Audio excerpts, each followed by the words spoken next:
नमस्कार दोस्तों, हम आज आप लोगों को एक गीत सुनाने जा रहे हैं। तो चलिए गीत सुनिए और इसका आनंद लीजिए।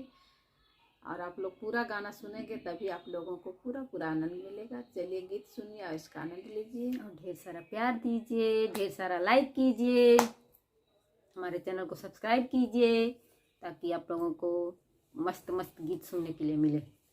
कहाँ लगावे बाबा तुलसी का पेड़ावा, अरे तुलसी का पेड़ावा, अरे कहाँ लगावे गेंदा फूल रे ललनावा, अरे कहाँ लगावे गेंदा फूल रे ललनावा।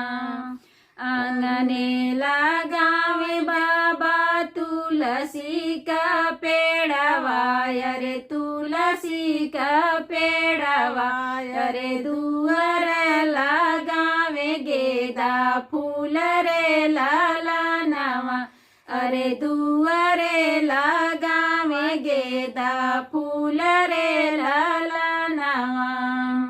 घोड़वा चढ़ल अइला रउला हे कावन रामा, दुलहे कावन राम, अरे घोड़वा बांधे गेंदा फूल रे ललनावा, अरे घोड़वा बांधे गेंदा फूल रे ललनावा। भइले बियाह पड़ेला सिर सेंदूर, पड़ेला सिर सेंदूर, अरे रूसेला दुल्हा दामाद रे ललनावा, अरे रूसेला दुल्हा दामाद रे ललनावा।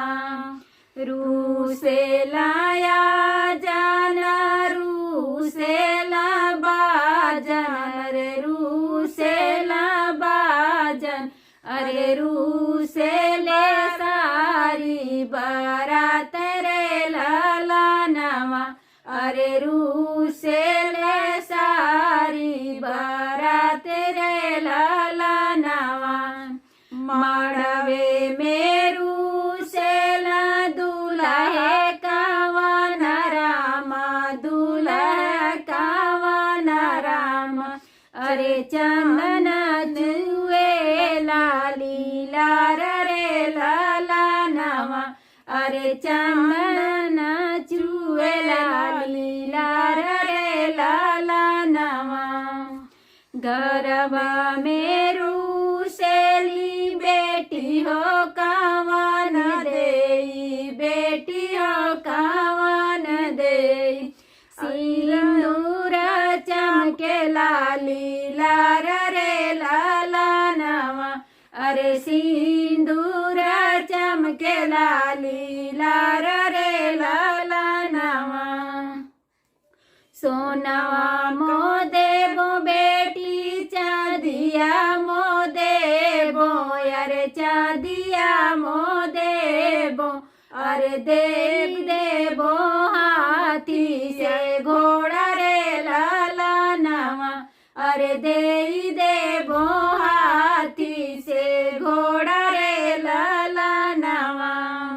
एक नाही देबो बेटी गेंदवा का फूलवा, अरे गेंदवा का फूलवा, अरे ओही से खेलेला बाबू रे ललनावा, अरे ओही से खेलेला बाबू रे ललनावा। दुआरे से आवेला भैया हो कावन रामा, भैया हो कावन रामा, अरे पापा से करेला यार जरे ललनावा, अरे पापा से करेला यार जरे ललनावा।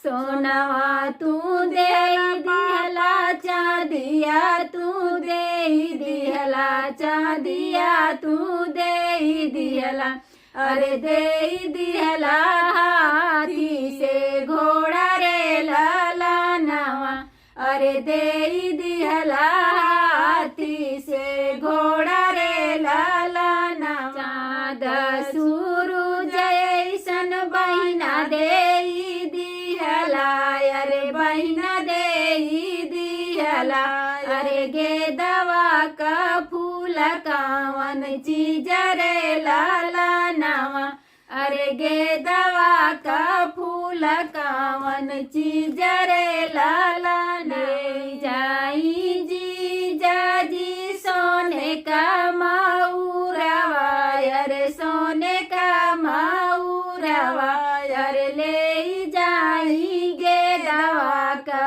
फूल रे लालानावा अरे ले जाएंगे दवा का फूल रे लालाना। दोस्तों गीत कैसी लगी? अच्छी लगी तो लाइक जरूर करना। फिर मिलेगा अगले गीत में, तब तक के लिए बाय बाय।